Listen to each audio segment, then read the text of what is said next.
Good morning, have a very nice day. अगर एक सर्वे किया जाए कि दुनिया में सबसे करप्ट मुल्क कौन सा है, तो मुझे लगता है करप्शन के मामले में भी हम विश्व गुरु बन जाएंगे। देखिए, अगर एक पटवारी रिश्वत लेता है, अगर एक पुलिस वाला रिश्वत लेता है, अगर एक आरटीओ रिश्वत लेता है या कोई दूसरा सरकारी ऑफिसर पब्लिक से पैसा लेता है काम करने के बदले, कोई कहे कि मैं तेरी पेंशन लगवा दूंगा, मैं तेरी पेंशन दिलवा दूंगा, मुझे 1 लाख रुपया दे दे, 50,000 रुपये दे दे, तो ये रिश्वत होगी ना।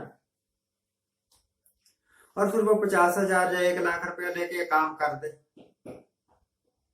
तो उसने कोई एहसान नहीं किया आपके ऊपर, बिक गया काम करने के बदले। अगर आपकी पात्रता थी तो आपको आपकी पेंशन मिलनी ही चाहिए थी।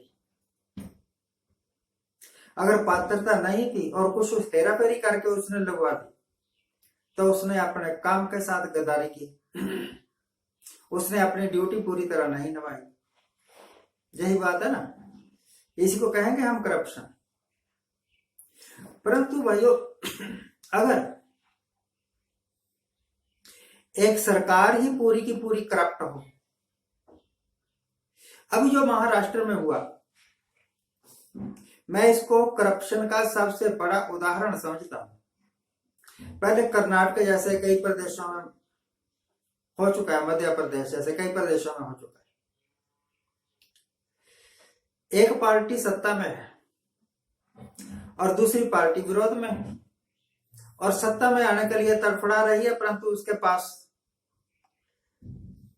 पूरा कोटा नहीं है, पूरे एमएलए नहीं है। तो सत्तारूढ़ पार्टी के एमएलए को अपने में शामिल करके, ऐसे तो कोई शामिल होगा नहीं, ऐसे कौन बिकेगा। तो दो तरीके हैं उनको खरीदने के। पहला तरीका तो यह है कि पैसे दे दो भैया, 10 करोड़ ले ले, 20 करोड़ ले ले, 30 करोड़ ले ले, जितनी भी तेरी औकात है उतना तेरा घर पार देते हैं और हमारे पाले में आ जा। और पाला बदल के शिवसेना को छोड़ा और बीजेपी में शामिल हो गए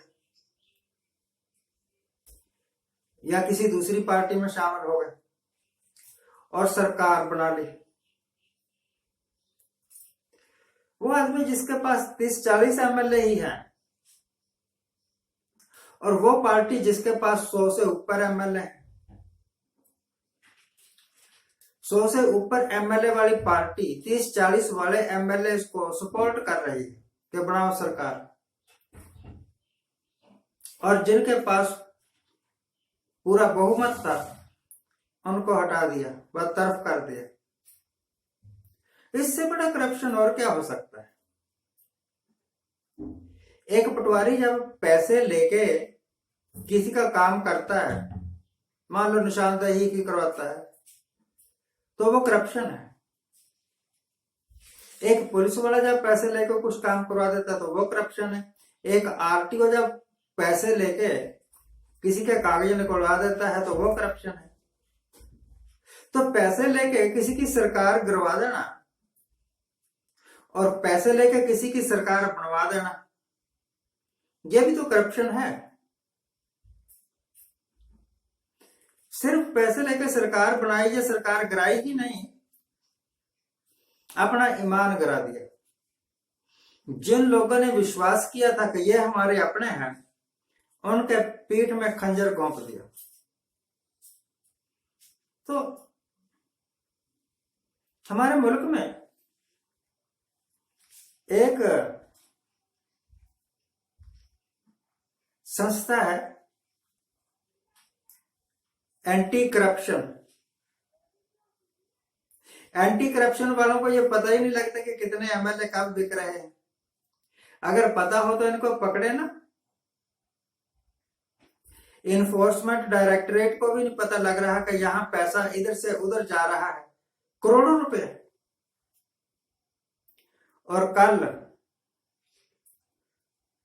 संजय राउत या कौन राउत हैं, उनको पकड़ा तो उनके घर से 12 लाख रुपए निकले, जो 20-20 करोड़ रुपए में बिके होंगे, उनको भी पकड़ लेते। मुझे नहीं पता बिके है कि नहीं बिके। अकारण कोई पाला नहीं बदलता, अकारण कोई अपने वफादारियां नहीं बेचता। कुछ ना कुछ तो हुआ ना कि बिक गए, कुछ ना कुछ तो हुआ कि बिक गए।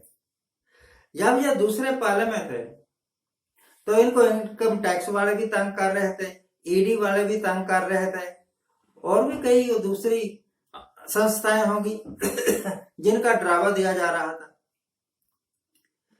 जब ये शिवसेना के साथ थे तब करप्शन के केस चल रहे थे, अब बीजेपी के साथ हो गए और करप्शन के केस बंद हो गए। ये क्या है भाई?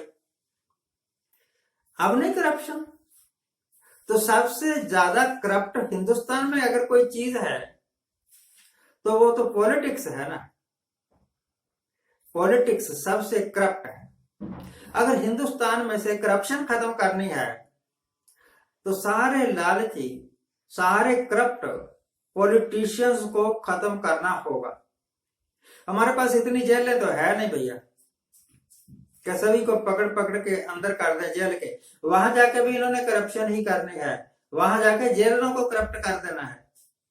तो सबसे अच्छा सूत्र तो यह है कि आपके चारों तरफ 3 तरफ समुद्र है, इन सभी को उठा उठा के हिंद महासागर में फेंक दो। अगर इनकी किस्मत हुई तो जिंदा रहेंगे तो वहां अपना एक नया देश बना लेंगे, करप्शन लैंड। अगर मर गए तो फिर किसी की भूख शांत करके ही मरेंगे, है ना। तब भी पुण्य ही है। जब मैं छोटा था, एक बार एक पंडित जी हमारे घर आए, मेरी माता को कहने लगे कि बच्चे के ग्रह कुछ खराब चल रहे हैं आपके। मैं 9 साल का था, तो इसके हाथ से मछलियों को आटा डलवाया करो। अगर मछलियों को आटा डालने से खराब ग्रह ठीक हो सकते हैं, तो मछलियों को मांस खिलाने से भी तो खैर एनीवे, हमारे मुल्क की जो फाइनेंस मिनिस्टर साहिबा हैं वो कहने लगी कि हमारी अर्थव्यवस्था की दशा बहुत सुदृढ़ है, मजबूत है। हम विरोधी हालात में भी बड़ी अच्छी तरह विकास कर रहे हैं, तरक्की कर रहे हैं। बहुत सारा टैक्स का पैसा इकट्ठा करके अगर आप इसको तरक्की समझते हैं तो ये कोई तरक्की नहीं है, आपने पब्लिक को लूटा है। क्यों लगाया 28% टैक्स? 8% लगा देते, 10% लगा देते। क्यों लगाया 18% टैक्स? 2-4% लगा देते। ठीक है ना। टैक्स का पैसा actually it is contributed by the public. Tax कौन देता है? पब्लिक देती है ना। तो इकोनॉमी की मजबूती इससे नहीं देखी जाती। इकोनॉमी की मजबूती देखी जाएगी कि आप कहते हैं कि आपने 80 करोड़ लोगों को मुफ्त अनाज दिया। इसका मतलब यह है कि वो 80 करोड़ लोग जो आपके देश के निवासी थे 5 किलो अनाज खरीदने के भी काबिल नहीं थे। अगर ऐसा है तो आपका ये देश मजबूत कहाँ है? आपका देश तो भूखों मर रहा है कि खुद खाने के लिए 5 किलो अनाज भी नहीं खरीद सकते, और सरकार की तरफ हर बार देखते हैं कि सरकार दे देगी और हम खा लेंगे। यह मजबूत इकोनॉमी थोड़ा है। तो ऐसा झूठ क्यों बोलते हैं आप? ऐसा झूठ क्यों बोलते? आज के लिए इतना ही। आज इनका जन्मदिन है, उनको हैप्पी बर्थडे। आज इनकी मैरिज एनिवर्सरी है, उनको बहुत बहुत शुभकामनाएं। सदा सुखी रहिए, आनंद प्रसन्न रहिए।